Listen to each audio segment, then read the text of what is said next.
pleasure to welcome Jennifer Hoverstad. She is currently the Operations and Project Manager at O3 and Digital Marketing Company. First off, Jennifer is an attorney at trade. She inadvertently fell into a career where she used her legal expertise and analytical thinking to advise executive level staff and manage functional teams. Most recently, Jennifer served as a human resource business partner to his assistant secretary within a division of the North Carolina state government. Previously, she counseled business owners in restaurant, service, and technology industries. Prior to law school, Jennifer served as a frontline pawn in the sport industry, gaining significant customer service experience. She worked for the 2006 NHL Stanley Cup champion Carolina Hurricanes Hockey Club, NC State Athletics, the University of Tennessee Men's Athletics, and Premier Sports Travel. Most notably, among a lengthy list of her events, sports took her to the Masters, the Kentucky Derby, a variety of NASCAR races, 2 NFL Super Bowls, the 2008 USGA US Open, and a handful of college bowl games.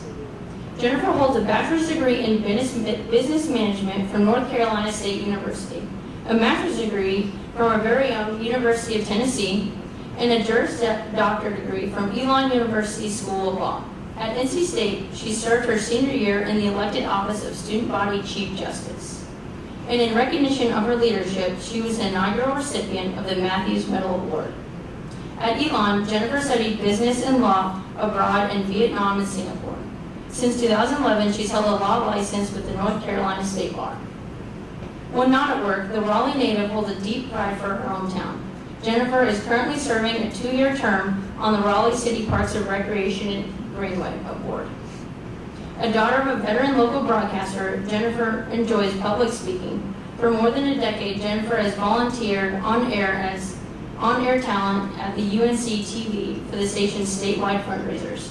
Jennifer and her husband Carl are proud members of the North Carolina Craft Brewers Guild. Carl and Jennifer share their home with their daughter Ellen and 2 feisty miniature schnauzers, Murphy and Moose. When not in Raleigh, the family can be found at their green getaway home in Asheville, North Carolina.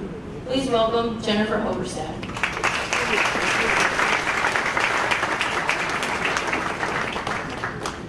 All right, I'm in digital marketing, so we're periscoping this bad boy. Everybody, just give a wave. We're going to start over here.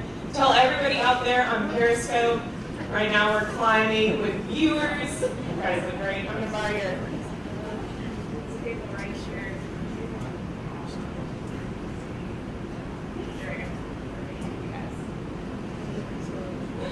All right, well, this is terrific because I was going to give you a rundown of my background, and now I don't have to. We have up here on the screen some slides that I brought, and actually I do love the idea of people putting their phones away, but if you want to tweet out anything awesome that I say, please feel free to do that. It does not hurt my feelings whatsoever to see you on your phones. So, my background. And as I was listening to it, I probably would have asked myself the same question you probably are.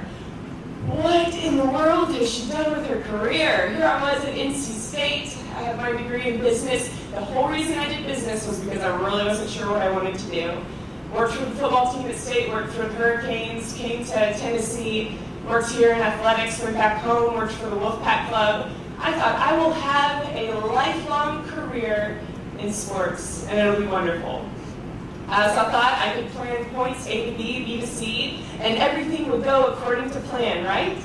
I'm sure there are many of you in here right now, type A's, I see it, and you're thinking, okay, yeah, well, you couldn't plan it, but I'm planning my future, and I hope it works out for you. But if it doesn't, because for the majority of us, we cannot accurately plan or predict our future, I'm going to be sharing some ideas with you today about what you can be doing right here, right now, to make sure that as you move forward in your career, wherever that takes you, and it may take you across the map like it's taken me, it's okay because you can have an impact wherever you are. So I went to law school in 2008, and for those of you who paid attention to the news and the current events going on in 2008, you know that we had a pretty big economic crisis coming about in that time. So when I came out of law school, all these big ideas and dreams that I had about being an agent or going back and working in compliance and being in sports for the rest of my life, those jobs weren't there. They weren't hiring. There was no opening. I couldn't even get like a free position somewhere, and it wasn't something my husband wanted me to do anyway. He actually wanted me to make money because now we had to pay back law school loans. So what did I do? Like any brand new attorney, I took whatever job was handed to me first. And that meant I worked as a family law attorney coming straight out of law school. If you're not familiar with family law, that means child support, divorces, property division. Everything that I had done in my career up until that point did not add up to where I was going there. I was litigating, I was in a courtroom, I didn't want to be there, but there I was. So fortunately for me, about a year later, I had the opportunity to move in-house with a local Chick-fil-A franchisee. And that was the catalyst that really spurred where I am today and really made me reflect more on what I had been doing, how I had gotten there, what kind of impact I was having. So when I look back at what really I should have been thinking about when I was your age and where I was in school, I guess I should say, because I know there's a variety of ages in the room, here's what I wish I knew. I wish I had known this definition, and I wish I had kept it in mind every single day: influence. The capacity to have an effect on the character, development, or behavior of someone or something, or the effect itself. Notice there is nothing in this definition that talks about the degree you have, that talks about how old you are, where you are in life, what industry you're working in. No, the capacity to have an effect on the character, the development or behavior of someone or something. This is a powerful word, and we throw it around like it doesn't mean anything. We throw it around without recognizing the actual definition of influence. So it's been really within the past year that this word has come to mind for me and how I can connect it with where I am. See, over the past few years, I've been advising senior level, executive level staff, leadership in major organizations. At Chick-fil-A, we had about 120 employees when I was there. When I was working with the government, I was the interim human resources leader for an organization that had 600 employees. Most of those employees were older than me. Most of those employees were on the short end of getting ready to be retired. Maybe they didn't really care about their jobs. I had a tough task there. I had to lead these people, and here's what I had to be careful of. And again, it didn't matter whether it was the restaurant industry, the government, or where I am now in the technology industry. Every single person I encountered, every single person I interacted with, I had an influence on them in that interaction. And it was a choice for me. It could be a great interaction, it could be a positive interaction, or I could negatively affect how they felt about me, how they felt about the organization, how they felt about their job, with simple words, simple action, simple non-action. So as you're getting ready to go into maybe an internship, maybe a volunteer position, maybe you're graduating soon, you're going out and you're looking for a full-time job, or you have that full-time job in hand, chances are, coming directly out of a program, you are going to be the bottom, right? You feel that right now. How many of you have some kind of internship or some kind of volunteer opportunity right now this semester? Raise your hand. Okay, the majority of the room. And I won't make you raise your hands here because I know most of you probably know what you're doing. But in those positions, how many of you just feel like the small person? I'm just the intern. I'm just the volunteer. I'm not getting paid for this. I want you to change your thinking. Going back to this definition and changing to lead from where you are. Lead from where you are. I know too often in my 20s, I got caught up with the idea that in order for me to be a leader, I had to have some big, grandiose title. I had to have lots of years of industry experience under my belt. I had to have these giant ideas and, all of this thought leadership. You can have all of that right now where you are as students, as interns, as volunteers, as entry-level, full-time employees and team members.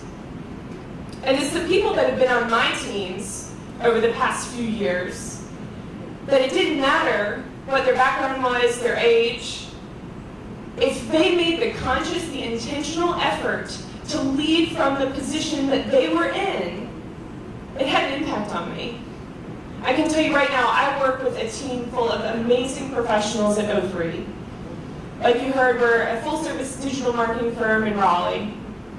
We have doubled in size since I arrived in June. We had 5 team members in June. We're now at 10 and continuing to grow. And I am most inspired by the people that work around me. None of them have law degrees. They don't have these fancy backgrounds where, on paper it's like, oh my gosh, like continue listing out all your degree programs. No. What they do have is the ability to communicate with people.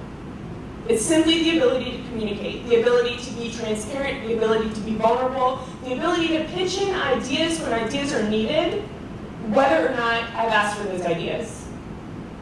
And that is what I love about our team. That's what I look for when I hire people. And I have conducted hundreds of interviews at this point over the past 4 years or so. And it's the people who are willing to come to the table with ideas, be confident with what they say, what they do, back it up with their actions. That's what I'm looking for in a team member. So how do we do this? I'm going to give you 3 different ideas for today, for you to walk away with something tangible that in order for you to lead where you are, you can take this out and really go into whether it's your career or just your personal life. Because really, the two now, as they're identifying with the millennial generation, and granted I'm on the older end of that millennial generation, millennials fuse work and personal life. And that's okay. I'm not going to be the one to tell you not to fuse that anymore. But when you fuse work and personal life, you have to remember that one will affect the other. And it should always be a positive effect. So the first thing is to give back. In order to lead from where you are, you need to give back to the community. Right now, you are in a program at the University of Tennessee, a nationally recognized program where when you walk out of these doors, when you graduate, people are going to expect something from you because you're here. So for me, I have been appointed to the City of Raleigh's Parks, Recreation, Greenway, Cultural Resources Advisory Board. It's the longest title ever. I can never remember the full title. So what does that look like? Well, what does our Parks and Recreation program look like? We have over 9,000 acres of parkland, over 200 parks, and you can see here these parks contain everything: lakes, dog parks, athletic facilities, playgrounds, over 100 miles of paved greenway, which we are incredibly proud of, and it's continuing to grow, over 100 tennis courts, and 9 major community swimming pools in our city.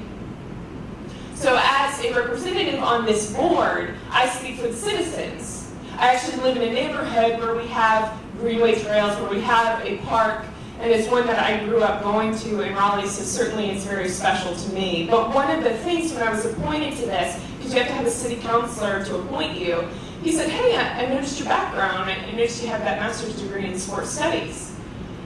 And at the time, when I was appointed, I was working for Chick-fil-A. You know, no one would probably put those things together, but I have this academic knowledge. And because I have this knowledge, because I have a greater understanding of our parks and recreation system, that made me an attractive candidate for the city councilor to appoint me to this board.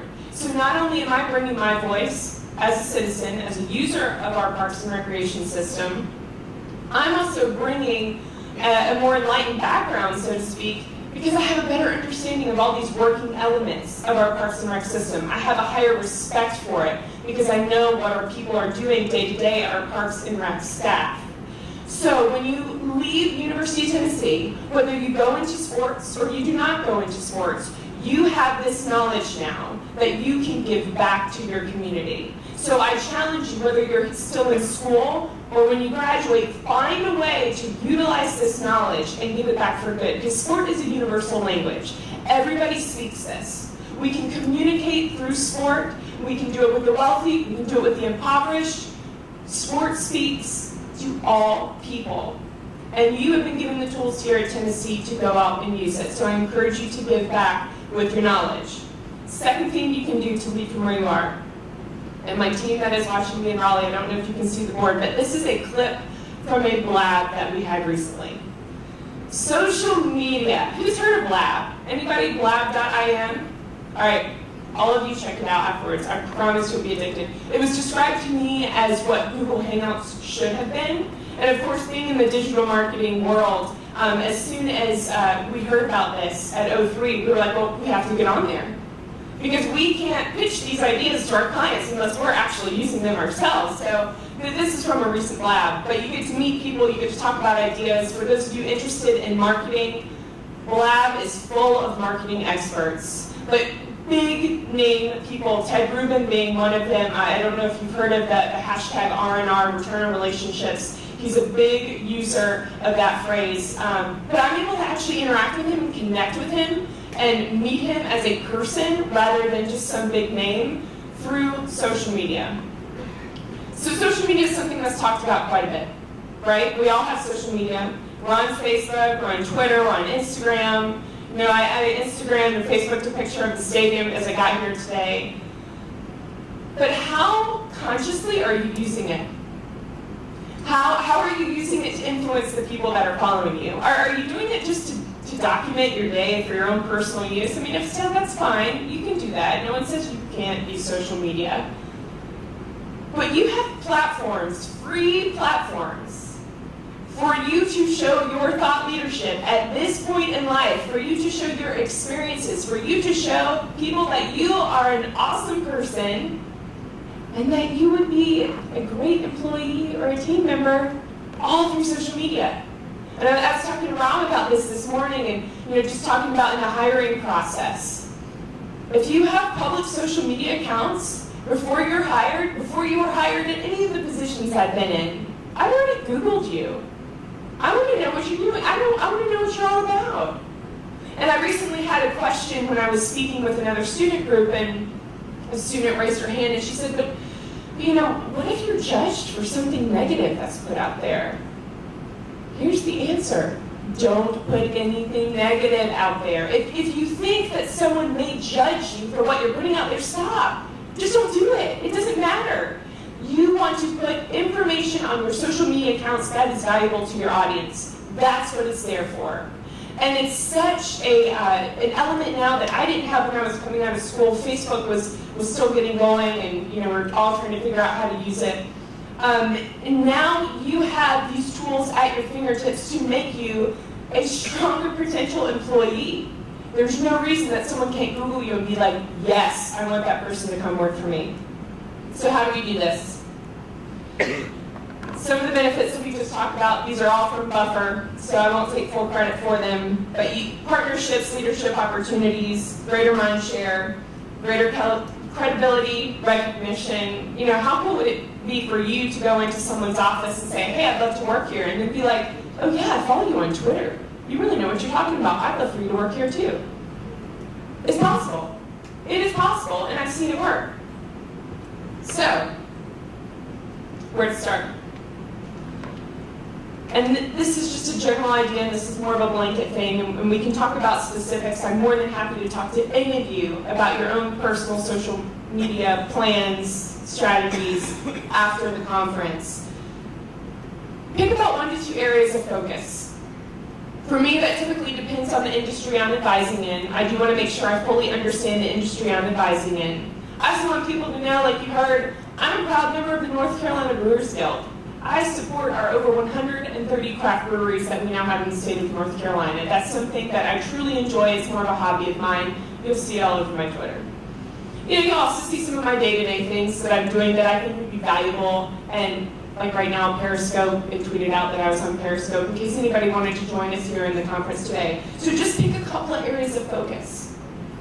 Build a consistent persona on all of your social profiles. So I have generally the same picture on my LinkedIn, my Facebook, on my Twitter.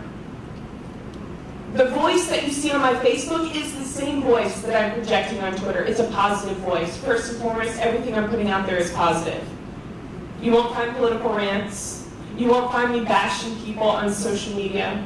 You will find, however, if I have a bad customer service experience, or if you're a restaurant and you do not have a diaper changing station in your bathroom, I will tweet about it. Because I think it's important that we bring these businesses, we bring to attention the bad experiences that we have, but I do it in a polite and a respectful manner, more to bring attention than to bash anybody. But again, that has to be your voice. You have to determine that voice. Share 1 to 2 times per day. You don't need to be tweeting every minute. You know, just share a couple of thoughts a day, and then decide which channels, of course, are most important for you to be sharing those platforms on. And of course, engage with others by joining in on these chats, trying out different things. You know, if you haven't heard of the live streaming platforms, if you haven't heard of Periscope or Blab, just get on there and see what it's all about.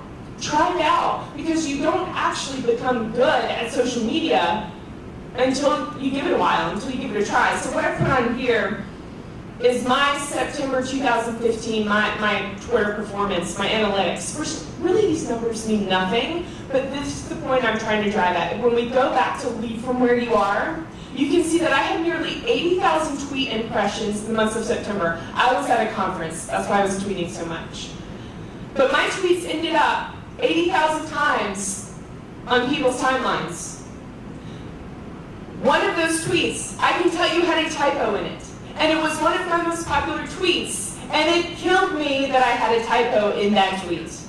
But that's what I remember. So being very conscious of what you're getting out there, because it could end up on 80,000 different Twitter timelines. Last thing, and the most important thing, customer service. This is a picture of me and my dad. When I was at Chick-fil-A, and this was Cow Appreciation Day, when I was at Chick-fil-A, we needed someone to come in and help our marketing team to sample out items to our customers that came in at lunch. We had high volume traffic at lunch, as you can imagine. If you've been to a Chick-fil-A at lunch, you already know that. But you know, we needed someone to help us in that marketing team just for a couple hours a day. So I was like, Dad, come on. You're semi-retired, you have the time to do this, just come work with me. He is still at Chick-fil-A today. That's the kind of impression that's left on him. Chick-fil-A is a wonderful organization, and I cannot say enough good things about it, but the one thing that I have kept from Chick-fil-A is the customer service aspect. And here's the secret behind customer service and behind knowing how you can lead from where you are. A person's perception is his or her reality. Every single time you have a conflict with someone, I want you to take a step back and say, what is their reality? And if you don't understand their reality, ask them about it. There are too many things going on in America right now where we just kind of scoot them under the rug, talking about gender issues, talking about race issues, ethnicity issues. When I was working with the government, one of my closest coworkers was a black female in her mid-40s. And I loved having race conversations with her because she came from a background that I couldn't understand. It was not my reality. And one day she told me, she said, you know what, Jennifer, when I go to the mall, I make sure that I look my very best so no one thinks that I've taken something from them, that I've stolen something, or that I'm there to do something shady. And I know for some of you in this room, that is your reality, and I am so sorry that it is your reality. It's unfair. But I would have never known that unless we had an open dialogue between the two of us so I could understand her reality. So the next time that you get upset, that you get frustrated in a customer service environment, whether it's with a fan, and for those of you going to work for teams, this will happen every single day. It happened for me at the Wolfpack Club all the time. When they get upset about something, take a step back and say, what is their reality that they're dealing with right now? What is that perception? Where is it coming from? And so to close, I'm going to end with a video that we shared at Chick-fil-A when we would onboard people. And this was a video that I typically showed within really like the first hour of people getting there. And this is a video that's on YouTube, so I haven't taken it from anything. You can Google it yourself. Every life has a story. But I really, truly think it gives you the idea and the ability to pause when you come into difficult customer service situations and change the way you react. So Will, I'll let you go ahead and hit play.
I overheard someone over here go, this is so sad.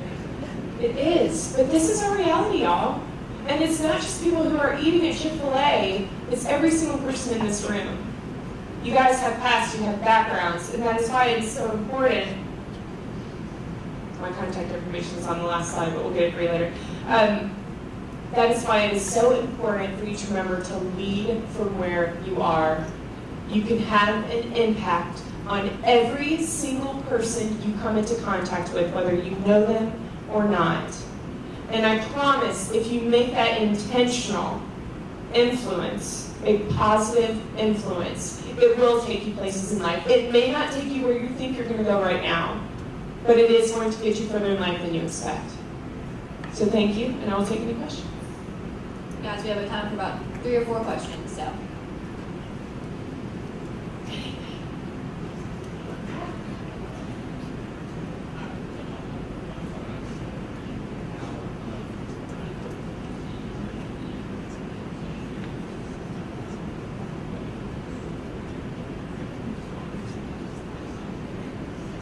That's a great question. So the question was, what do we see at O3 as far as generational use of different social media platforms? So really millennials, everyone's grown up with some kind of social media. Like I said, probably the older millennials like myself, I remember when Facebook started, when I was able to get on Facebook when I was freshman, sophomore in college. But from there it's only grown, so probably many of you in this room is kind of like, well, I've always had Facebook. And then you're like, well, I got off Facebook when my mom started liking all of my pictures. So, that is something that we're seeing as far as social platforms go. With the millennial generation, a lot of Snapchat. As you know, businesses are on Snapchat now. They're trying to connect there. A lot of Instagram. One of the biggest things, and this is cross-generational, is that almost, we've seen, gosh, I would say it's almost 50% now, accessing web pages and social platforms from a cell phone. So as we're thinking as digital marketers, how can we get in your pocket? That's where it is. That's where you are accessing social platforms as well as web pages. And you notice there's a turn there to make sure that all web pages are responsive so you can easily access them on your iPhone or whatever smartphone that you have. Older generations are also on social media. And the funny thing is that no one really knows how to use social media well. You know, the older generation is, you kind of see the people who write letters as their Facebook posts or maybe sign their name on Twitter when their Twitter handle is right there. That's okay, they're just trying to figure it out. But at the same time, I think the millennial generation is lazy. They put way too much out there. They don't think about what they're putting out there. And it can come back to bite you really quickly and you can't take that back. Time for a couple more?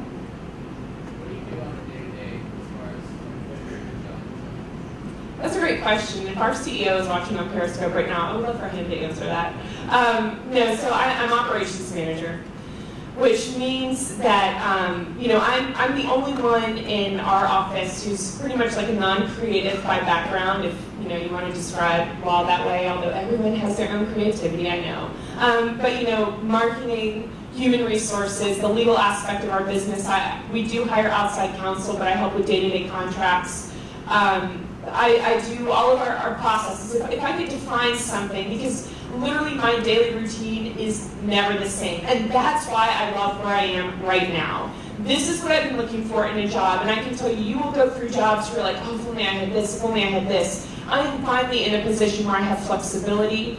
I love O3. We don't have a vacation policy. So like today, I didn't have to sign out or tell someone. I told them where I was going, because obviously it'd be kind of weird just not to show up one day. But that's what I love, is we have a lot of freedom to move back and forth. But networking in the community to get our name out there, I'm big on relationships coming from that Chick-fil-A background, making sure people know who we are, what we stand for, developing the culture. But overall, my focus is on the people of our organization and the processes of our organization. So anytime there is a breakdown or we need to be proactive as we set forth those guidelines as we continue to grow, it all falls on me.